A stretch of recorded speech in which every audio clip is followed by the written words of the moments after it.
Welcome to Samba Samba. Enjoy the video. You begin by confirming prerequisites: FV installed and Shizuku available.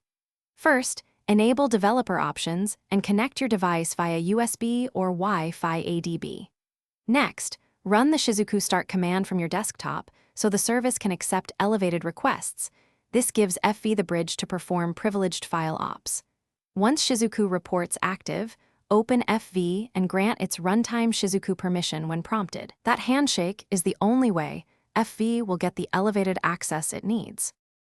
Now you instruct FV to use Shizuku. Go into FV settings, choose Advanced, and toggle Use Shizuku.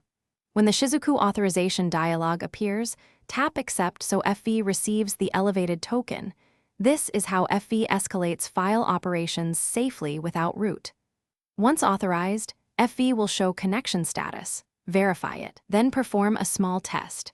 Copy or edit a single file in a system or restricted directory to confirm read/write works. This step prevents surprises during larger moves or deletes. To finish, run your intended FV workflows: batch copy, move, or set permissions, with Shizuku still active so operations complete with elevated writes. Once done, stop the Shizuku service if you prefer tighter security. If something goes wrong, first restart Shizuku and reauthorize FV. Often a dropped DB or service restart clears it.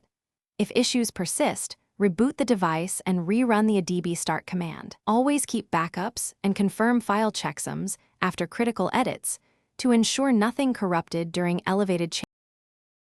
Thanks for watching. Consider subscribing if we helped you.